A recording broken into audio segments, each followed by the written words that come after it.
भक्तों, नवरात्रि का महापर्व बहुत ही शुभ और मंगलकारी माना जाता है। नवरात्रि के पूरे 9 दिन गंगा जल की हर एक बूंद की तरह पवित्र माने जाते हैं।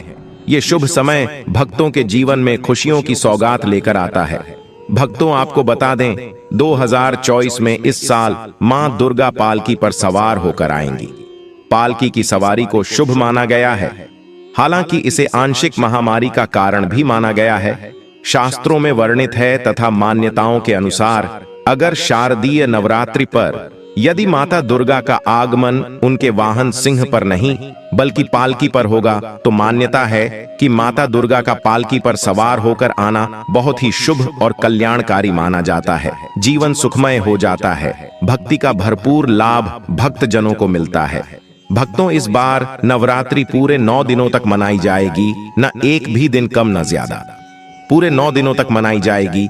मां शेरावाली की विशेष रूप से पूजा आराधना की जाएगी। शारदीय नवरात्रि का महापर्व इस बार 2024 में 3 अक्टूबर 2024 गुरुवार से शुरू होकर नवरात्रि का समापन 11 अक्टूबर 2024 बुधवार को नवमी पर होगा। 12 अक्टूबर 2024 को विजयादशमी मनाई जाएगी। ऐसे में शारदीय नवरात्रि पर माता दुर्गा की कृपा पाने के लिए कलश स्थापना का शुभ मुहूर्त है। इस बार घट स्थापना का शुभ मुहूर्त सुबह 6:14 से सुबह 7:21 तक रहेगा। घट स्थापना की अवधि 1 घंटा 6 मिनट की है। घट स्थापना का अभिजीत मुहूर्त सुबह 11:45 से दोपहर 12:33 तक रहेगा। महाव्रत में की गई पूजा बहुत ही शुभ मानी जाती है। इससे समस्त देवी देवताओं की कृपा प्राप्त होती है और पूजा पाठ का फल कई लाख गुना प्राप्त होता है। ऐसे में जो व्यक्ति नवरात्र आने से पहले घर से ये चीजें बाहर कर देता है तो उसके घर में मां वैष्णो का होगा आगमन, माता लक्ष्मी का होगा वास। मां शेरावाली आपकी झोली खुशियों से भर देंगे। इसीलिए नवरात्र आने से पहले घर से ये चीजें फौरन हटा दें। भक्तों, आज हम कुछ ऐसे ही गलतियों के बारे में जानेंगे जो अगर आपके घर में भी होती हैं तो माता लक्ष्मी कभी नहीं करती ऐसे घर में प्रवेश। फिर चाहे आप कितने ही पूजा पाठ कर लो, माता लक्ष्मी ऐसे घर में कभी नहीं आती। ऐसे घर से देवी देवता भी हमेशा रहते हैं नाराज। भक्तों, पूरी जानकारी को देखने के लिए इस वीडियो को अंत तक जरूर देखें। सच्ची श्रद्धा से कमेंट बॉक्स में लिखें, जय मां लक्ष्मी। मां लक्ष्मी के लिए एक लाइक तो बनता है दोस्तों। सबसे पहले नवरात्रि के पहले ही मंदिर की अच्छी तरह से साफ सफाई कर लें। मंदिर के अंदर अगर पुरानी मालाएं हैं, टूटी फूटी मूर्तियां हैं, उसके साथ ही खाली माचिस की डिब्बी रखे हुए हैं तो उन्हें बाहर फेंक दें तथा खंडित मूर्ति को किसी नदी में प्रवाहित कर दें। घर में छोटे बच्चों को नवरात्रि का व्रत नहीं रखना चाहिए। इससे उनकी जान को खतरा हो सकता है, क्योंकि इस व्रत में शरीर को अधिक शक्ति की जरूरत होती है। माता शेरावाली की तस्वीर अगर कांच के फ्रेम की है और वह हल्की सी भी अगर टूटी हुई हो तो ऐसी कांच को बदलवा लें या ऐसी तस्वीर को जल में विसर्जित कर दें। टूटी मूर्ति की पूजा करने से, टूटी तस्वीर की पूजा करने से आपकी श्रद्धा, भक्ति, व्रत आदि सब टूट जाता है। आपका व्रत खंडित हो जाता है। दोस्तों, नवरात्रि के 9 दिन बहुत ही पवित्र होते हैं।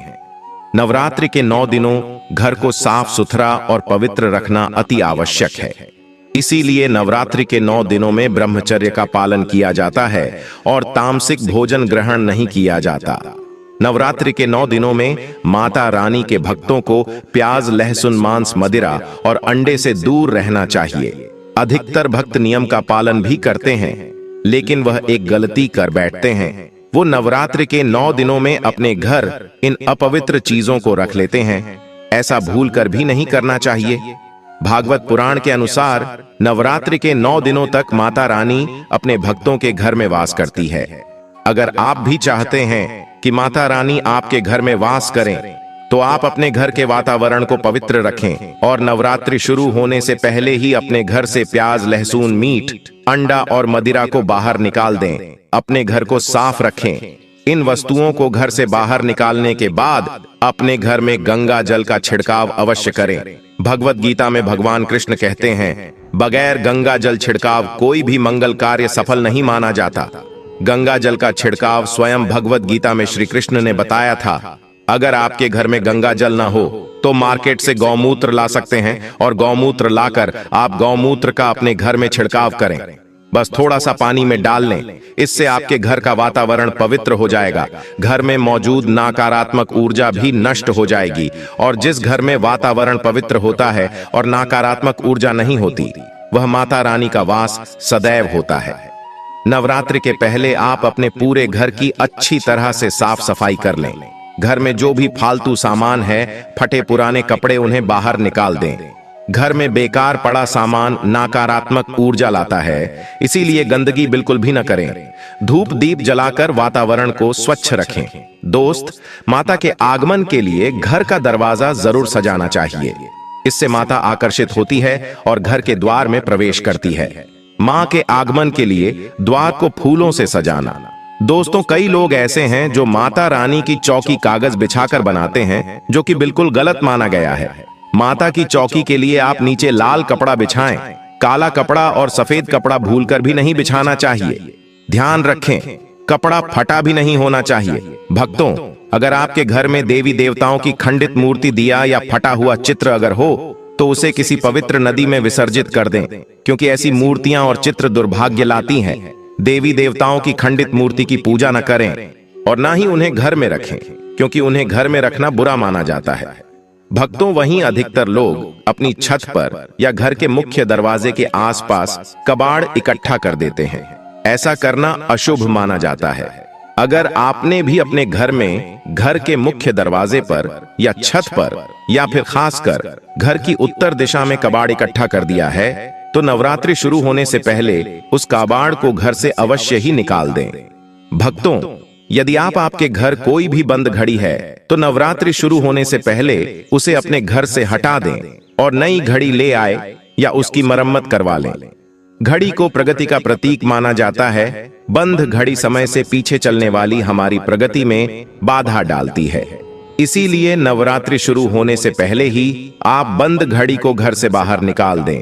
दोस्तों, अगर आपके घर के मंदिर में किसी भी तरह का कोई फालतू सामान रखा है, जैसे कि सड़े गले फूल, अगरबत्ती, धूप बत्ती के डिब्बे या माचिस आदि के डिब्बे, या कोई भी खाली पैकेट मंदिर में न रखें, या फिर कोई फटी पुरानी धार्मिक पुस्तक या भगवान के कोई भी पुराने कपड़े जो खच गए हैं या मुकुटमाला जो खराब हो गई है, तो उन्हें आप जितना जल्दी हो सके अपने मंदिर से हटा दी।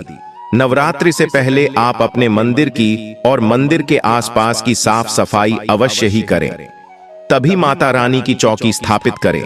इसके साथ ही आप अपने धन रखने के स्थान की सफाई भी अवश्य करें, क्योंकि नवरात्रि के दौरान मां लक्ष्मी भी गृह प्रवेश करती है। धन रखने के स्थान पर किसी भी तरह का कोई भी फालतू सामान, टूटा हुआ सामान न रखें। धन रखने के स्थान को मंदिर की तरह ही साफ रखें। नवरात्रि के दौरान माता रानी की पूजा में कौड़ियों को शामिल करें। माता रानी के साथ साथ रोजाना कौड़ी का भी पूजन करें। इसके बाद कौड़ी को धन रखने के स्थान पर रख दें। ऐसा करने से बरकत हमेशा होती है। अगर आपके पास पुराने जूते चप्पल इकट्ठे हो गए हैं तो नवरात्रि से पहले उन्हें घर से बाहर निकाल दें।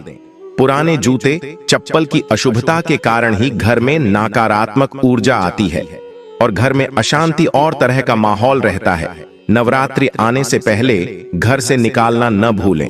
अगर जिस घर में ज्यादा होता है उस घर में माता रानी का भी वास नहीं करती। साथ ही साथ टूटे फूटे बर्तन अगर घर में पड़े हैं या टूटा हुआ आईना भी अगर घर में हो तो उसे भी निकाल दी। घर में टूटे फूटे ईंट पत्थर भी नहीं रखना चाहिए, इसे माता लक्ष्मी नाराज हो जाती है। अब हम जानते हैं नवरात्रों के दौरान क्या नहीं खाना चाहिए और क्यों नहीं पीना चाहिए, और कौन सा फल खाने से व्रत संपूर्ण और सफल हो जाता है। भक्तों, तो आइए शुरू करते ही दोस्तों। नवरात्रि के दिन से जरूर खाना चाहिए। शास्त्रों में बताया जाता है कि भगवान के भोग में सेब आदि जरूर अर्पित किया जाता है।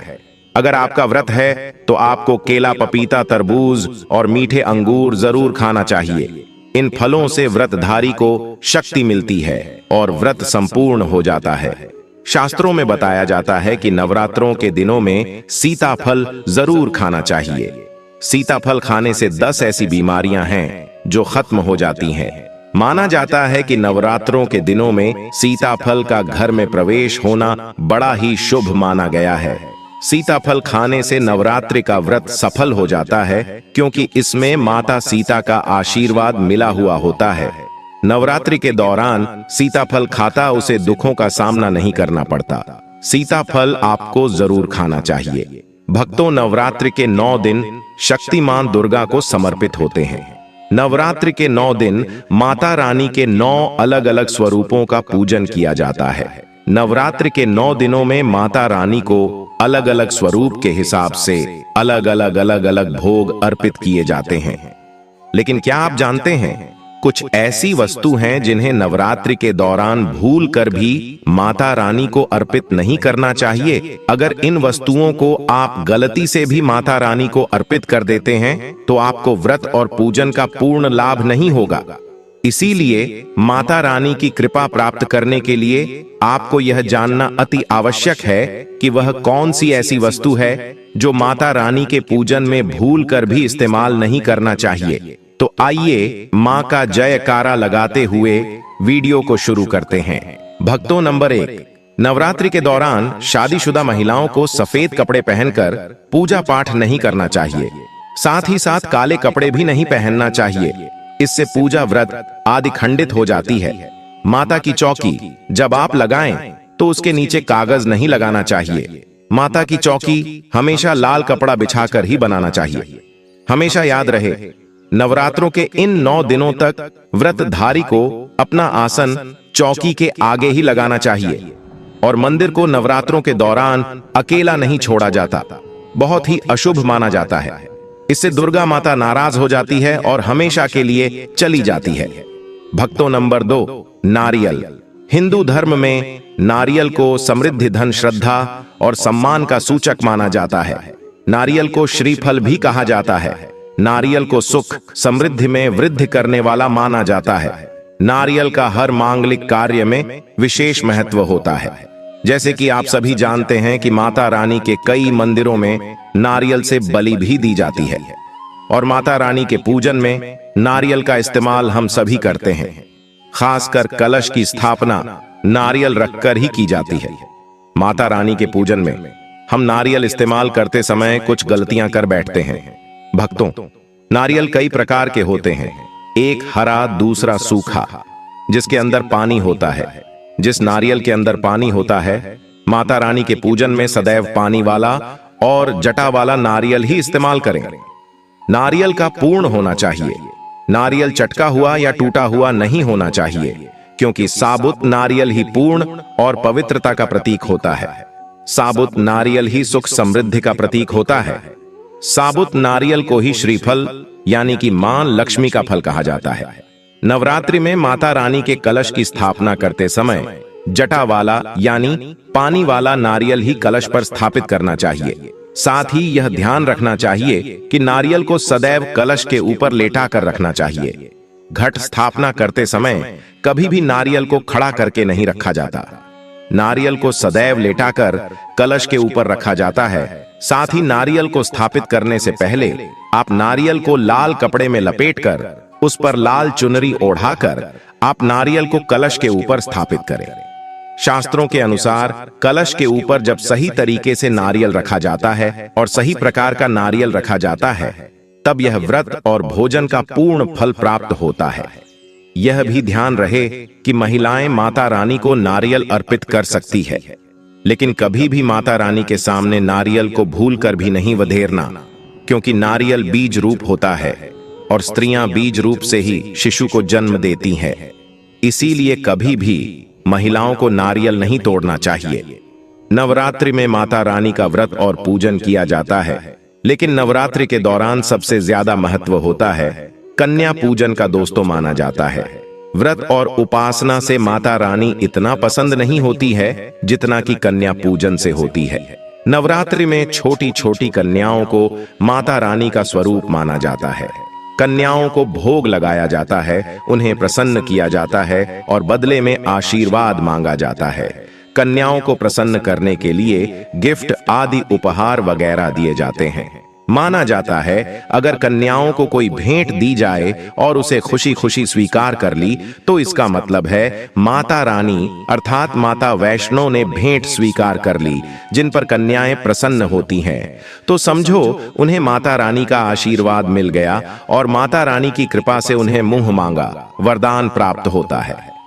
नवरात्रि में 2 साल से लेकर 10 साल तक की कन्या का पूजन होना चाहिए। अष्टमी अथवा नवमी को कन्याओं के पैर धोकर भोजन कराना, उपहार आदि देना श्रेष्ठ माना जाता है। आपके घर में संपन्नता बनी रहे तथा धन की कोई भी कमी ना हो, कन्याओं को कोई सुंदर गिफ्ट दे सकते हैं। शास्त्रों में बताया जाता है कि कन्या जितना खुश होती है, माता रानी उतना ही जल्द फल की प्राप्ति प्रदान करती है। ऐसे में आप कन्याओं को चॉकलेट बॉक्स दे सकते हैं तथा खूबसूरत कपड़े दे सकते हैं। याद रहे, काले कपड़े न दें और स्टील के बर्तन भी गिफ्ट के तौर पर दे सकते हैं। याद रहे कि कन्याओं को लोहे का कोई भी सामान नहीं देना चाहिए। भक्तों, जब कन्या अपने घर के लिए प्रस्थान करें तो उनके चरण जरूर छू लें और अपने मन में अपनी प्रार्थना को पूरा करें। सच्चे दिल से मांगी मुराद माता रानी अवश्य पूरी करती है। प्रिय भक्तों, आज के वीडियो में बस इतना ही। हमारे द्वारा दी गई शास्त्रों अनुसार जानकारी आपको अच्छी लगी हो तो वीडियो को लाइक और कमेंट बॉक्स में जय माता रानी अवश्य लिखें। धन्यवाद।